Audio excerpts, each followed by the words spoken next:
नमस्कार, आप देख रहे हैं न्यूज 18 राजस्थान। आपके साथ मैं हूं अभिषेक। बुलेटिन में सबसे पहले बात अलवर में उठे बवंडर की।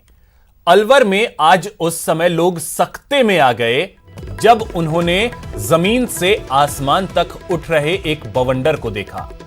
बवंडर को देखते ही लोग घरों में दुबक गए और दूर से इस बवंडर को अपने कैमरे में कैद करते नजर आए।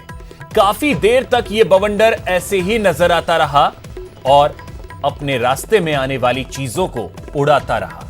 जब यह बवंडर गुजर गया तब जाकर लोगों ने राहत की सांस ली।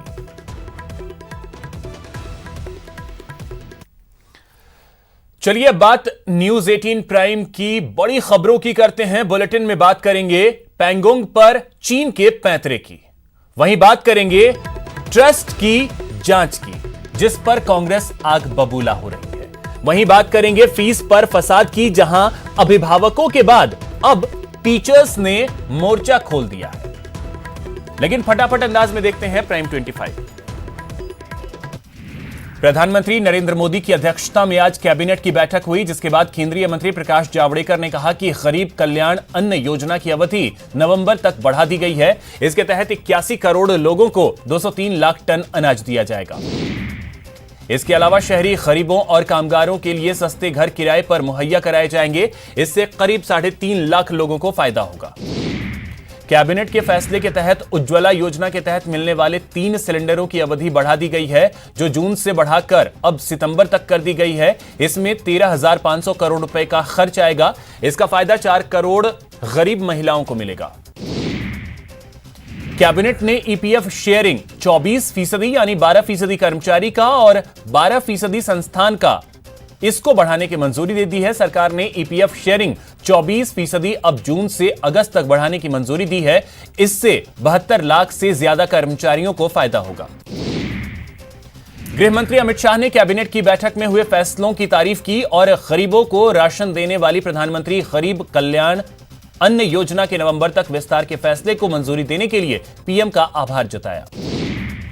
केंद्रीय गृह मंत्रालय ने Rajiv Gandhi foundation and charitable और इंदिरा गांधी मेमोरियल ट्रस्ट की जांच के आदेश दिए हैं। होम मिनिस्ट्री ने इसके लिए एक इंटर मिनिस्ट्रियल कमेटी बनाई है। जांच की अगुवाई ईडी के एक स्पेशल डायरेक्टर करेंगे। चलिए अब खबरों को विस्तार से देखते हैं। बात करेंगे पैंतरेबाज चीन की।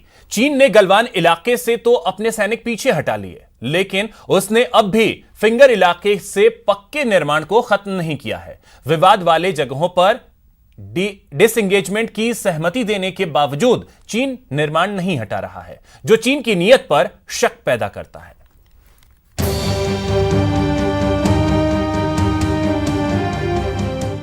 एलएसी पर नरमी दिखाते हुए चीन कई विवादित इलाके से तो पीछे हट गया, लेकिन पैंगोंग लेक इलाके में जो स्थिति है उससे चीन की नीयत पर शक पैदा हो रहा है, क्योंकि पैंगोंग लेक के फिंगर एरिया में चीनी सेना के पक्के निर्माण अब भी मौजूद हैं और चीनी सेना के इन पक्के निर्माण की वजह से यहाँ अब भी तनावपूर्ण स्थिति बनी हुई है। पूरे विवाद के बारे में बताएं उससे पहले आइए फिंगर एरिया के बारे में जान लीजिए। पैंगोंग लेक से सटी कुल 8 पहाड़ियां हैं। ये पहाड़ियां हाथ की उंगलियों के आकार की हैं, इसलिए इन पहाड़ियों को फिंगर एरिया कहा जाता है। फिंगर एरिया में जानने के बाद आइए अब इस इलाके के विवाद के बारे में भी जान लेते हैं। दरअसल 1962 के युद्ध के बाद से ही पैंगोंग लेक इलाका विवादित रहा है और 1999 में चीन ने फिंगर 8 से लेकर फिंगर 5 तक एक सड़क बना ली। इस साल मई महीने की शुरुआत में चीनी सेना इस सड़क पर जम गई। विवाद के बीच चीन ने फिंगर 5 में हेलीपैड और बैरक भी बना लिए और यह भी विवाद एक बड़ी वजह बनी। हालांकि पूरे सीमा विवाद में राष्ट्रीय सुरक्षा सलाहकार अजीत डोभाल की चीन की विदेश मंत्री वांग यी से हुई बातचीत के बाद चीन नरम पड़ा और उसने गलवान के पेट्रोलिंग पॉइंट 14 से पूरी तरह से सैनिक पीछे कर लिए। पेट्रोलिंग 14 पर ही 15-16 जून की दरमियानी रात सैनिकों की झड़प हुई थी। इस झड़प में भारत के 20 जवान शहीद हो गए थे और चीन के 40 से ज्यादा सैनिक मारे गए थे। पेट्रोलिंग पॉइंट 14 के अलावे patrolling point 15 Gogra hot springs इलाके में बफर जोन बनाया जा रहा है। लेकिन फिंगर इलाके में अब भी संशय की स्थिति है और पूरे मामले पर भारत नजर बनाए हुए है। Bureau report, news 18 network.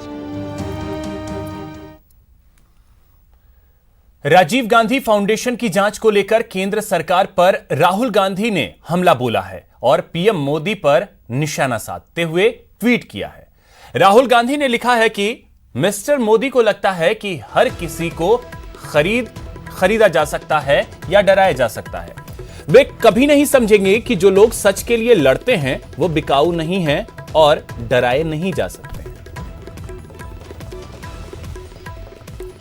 वहीं सीएम गहलोत ने भी ट्वीट कर केंद्र पर निशाना साधा और गांधी परिवार से जुड़े 3 ट्रस्टों की जांच पर सवाल उठाए। सीएम गहलोत ने अपने ट्विटर पर लिखा है कि गांधी परिवार के ट्रस्टों की गृह मंत्रालय द्वारा जांच करवाने का फैसला साफ तौर पर राजनीतिक द्वेषता का मामला है। एनडीए सरकार कांग्रेस द्वारा पीएम केयर फंड में पारदर्शिता की मांग उठाने को पचा नहीं पा रही है। 3 ट्रस्टों के खिलाफ कार्रवाई इसी का परिणाम है। यह विपक्ष को चुप कराने की एक और तरकीब है ताकि विपक्ष के नेताओं को राष्ट्रहित के मुद्दे उठाने से रोका जा सके जो सरकार के गलत फैसलों का खुलासा करते हैं। आपको बता दें कि राजीव गांधी फाउंडेशन में फंडिंग को लेकर लगातार उठ रहे सवालों के बीच केंद्रीय गृह मंत्रालय ने बड़ा फैसला किया है। गृह मंत्रालय की तरफ से एक कमेटी बनाई गई है जो Rajiv Gandhi foundation, Rajiv Gandhi charitable trust और इंदिरा गांधी मेमोरियल की फंडिंग और इसके जरिए किए गए नियमों के उल्लंघन की जांच करेगी। सरकार के निशाने पर गांधी परिवार के 3 ट्रस्ट आए हैं, Rajiv Gandhi foundation, Rajiv Gandhi charitable trust और इंदिरा गांधी मेमोरियल, जिसकी जांच होगी। MHA यानी मिनिस्ट्री ऑफ होम अफेयर्स ने एक फंडिंग के लिए जांच बैठाई है। हाई लेवल कमेटी इस ट्रस्टों के लेन देन की जांच करेगी। प्रवर्तन निदेशालय के स्पेशल डायरेक्टर सीमांचल दास इस कमेटी की अगुवाई करेंगे। 3 अलग अलग एजेंसियां जांच में शामिल होंगी।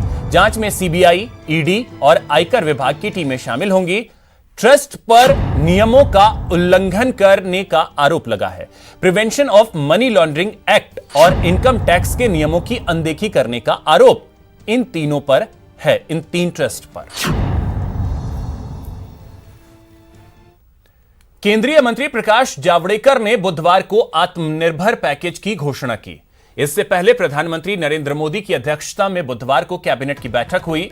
केंद्रीय मंत्री प्रकाश जावड़ेकर ने प्रेस कॉन्फ्रेंस के जरिए कैबिनेट बैठक में लिए गए फैसलों की जानकारी दी।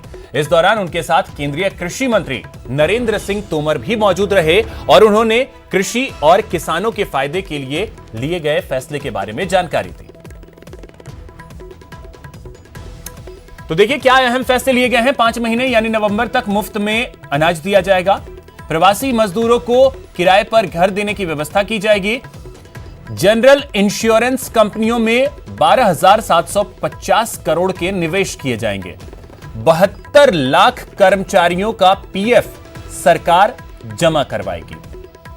सितंबर तक उज्ज्वला योजना के तहत आने वाले लाभार्थियों को मुफ्त में तीसरा सिलेंडर दिया जाएगा।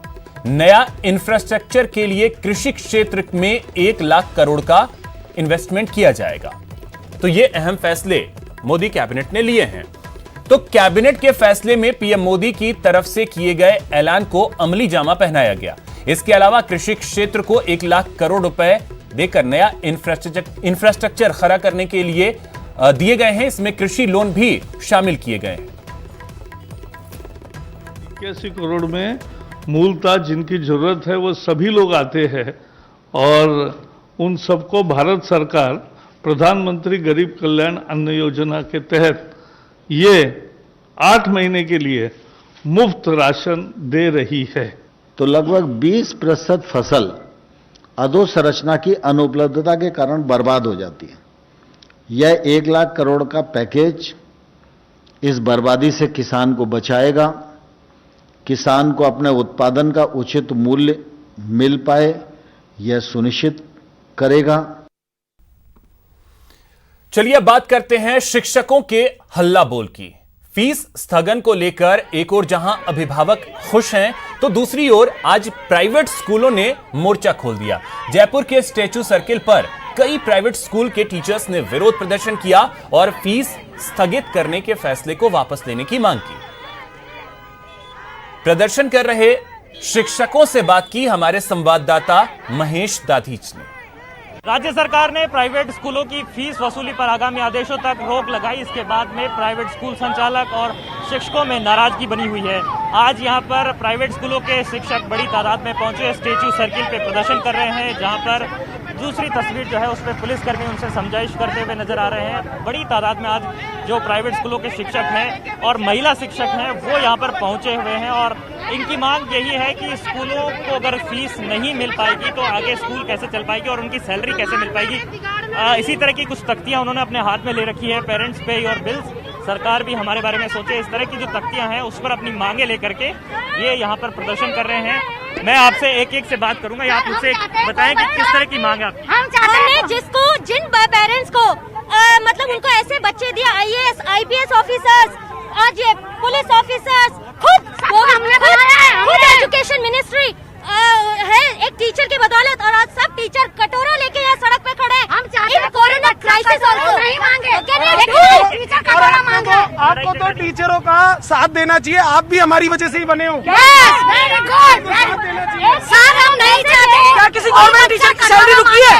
आपने हमें कटोरा मांगने पर, कटोरा उठाने पर मजबूर कर दिया। सर मेरा एक मैसेज है, ज्ञान का भंडार है और शिक्षा को बचाना है तो टीचर्स को वेतन देना होगा, नहीं टीचर्स भी रोड पर कटोरा लेकर आ जाएंगे तो क्या करेंगे। ये शिक्षकों की मांग है, जिस तरह से आप जो है देख सकते हैं किस तरह से। बिल्कुल, आज तक हम शिक्षक वैसे भी जल्दी से नहीं आए हैं। प्राइवेट स्कूल्स के टीचर्स को आपने देखा होगा कि वो जल्दी से सामने नहीं आते हैं। पेरेंट्स ने इतना ऑब्जेक्शन किया, वो कई टाइम पहले से ही इस चीज को प्लानिंग कर रहे थे कि उनको फीस नहीं देनी है। फिर भी हम लोगों ने दिन रात मेहनत करके हम पहले 2 बजे तक स्कूल जाते थे, उसके बाद में वापस घर आते थे। आज की डेट में ऑनलाइन क्लासेस में हम रात को बैठ करके बच्चों के लेसन तैयार करते हैं। तो ये टीचर्स हैं जो कह रहे हैं कि ऑनलाइन अभी पढ़ाई इनकी जारी है, लेकिन इसके बाद भी एक शिक्षक है, शिक्षा की नींव को हमने बोया है और हम किसी भी बच्चे का बुरा नहीं चाहते। हम चाहते हैं कि हर बच्चे के घर घर तक शिक्षा की नींव पहुंचे, बच्चे शिक्षित हो। लेकिन जो पेरेंट्स, जो अभिभावक हम शिक्षकों के साथ कर रहे हैं वो बिल्कुल गलत है, और जो शिक्षा मंत्री ने जो फैसला लिया है हम सभी शिक्षक उसके विरोध में हैं। कैमरा पर्सन यासीन के साथ महेश दाधीच, न्यूज़ 18 जयपुर। तो जब स्कूल खुलेंगे तो फीस समेत अन्य मुद्दों पर विस्तृत गाइडलाइन जारी होगी, यह कहना है शिक्षा मंत्री गोविंद सिंह डोटासरा का। न्यूज़ 18 से खास बातचीत में डोटासरा ने कहा कि आप फीस नहीं दोगे तो स्कूल कैसे सरवाइव करेगा। कोरोना महामारी के कारण हुए लॉकडाउन की वजह से लोगों ने आर्थिक तंगी भी झेली है, आर्थिक तंगी का शिकार भी वो हैं और लगातार जो अभिभावक हैं वो स्कूलों की फीस रद्द करने की मांग करते आ रहे हैं। डोटासरा साहब, लगातार जो अभिभावक हैं वो फीस रद्द करने की मांग कर रहे थे, लेकिन आप लोगों ने फीस स्थगित कर दी 3 महीने के लिए। अभी तक CBSE की, मानव संसाधन मंत्रालय की, केंद्र सरकार की या राजस्थान सरकार की तरफ से कोई गाइडलाइन आगे विद्यालय कब से खुलेंगे और क्या उनका सिलेबस होगा, कितने दिन का होगा, छोटा होगा, बड़ा होगा, क्या फीस में रियायत देनी है, क्या नहीं देनी है, किसी तरह की गाइडलाइन नहीं आई है। तो ऐसे में कोई भी विद्यालय आगे के पाठ्यक्रम के बारे में, आगे के सेशन के बारे में फीस नहीं ले सकता। इसलिए माननीय मुख्यमंत्री जी ने उसको डेफर दोबारा करने का, समीक्षा करने के लिए कहा था। विभाग ने ये पाया है कि हमें जब तक विद्यालय नहीं खुले तब तक इस फीस को डेफर करना चाहिए और हमने आदेश निकाल दिए। लेकिन इसकी मंशा ये कतई नहीं है कि दोनों चीजें हमको ध्यान में रखनी पड़ेगी। अभिभावकों की परेशानी को भी ध्यान में रखना पड़ेगा और विद्यालय भी सर्वाइवल करें, क्योंकि प्राइवेट विद्यालय भी, हमारी सरकारी विद्यालय में जितने छात्र अध्ययनरत हैं उतने के उतने ही, उससे कहीं ज्यादा बच्चों को पढ़ाते हैं। तो इन सब चीजों का ध्यान में रखा जाएगा। लेकिन चूंकि अभी तक विद्यालय खुले नहीं है, इसलिए आगे के सेशन की परीक्षा वो फीस जो है वो नहीं लें, उसको डेफर किया गया। मंत्री जी, अभिभावक ये कह रहे हैं कि जब हमारे पास रोजगार नहीं, बहुत से लोगों के रोजगार चला गया, तो उनका कहना है कि फीस स्थगित करने में तो एक साथ उनके ऊपर बोझ पड़ेगा आगे, या 6 महीने का बोझ एक साथ पड़ेगा, 3-3 महीने का 2 बार में। तो ऐसे में स्थगित उसे किया जाएगी। तो लगातार बोले हमारी मांग अभी पूरी नहीं हुई, ऐसा अभिभावकों को भी कहना है। मांग किसकी कितनी पूर्ति होती है वो अलग बात है, लेकिन मेरा ये कहना है कि ये दोनों विषय अपनी अपनी जगह हैं। कैमरा पर्सन दिलीप चेची के साथ दीपक व्यास, न्यूज़ 18 राजस्थान, जयपुर।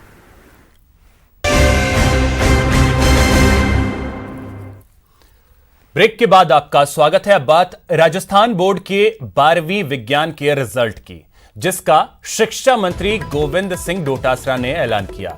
इस बार करीब 92% बच्चे परीक्षा में पास हुए हैं। बता दें कि एक बार फिर एग्जाम में लड़कियों ने बाजी मारी है। लड़कियों का रिजल्ट करीब 95% है, जबकि 90% से ज्यादा लड़के एग्जाम में पास हुए हैं।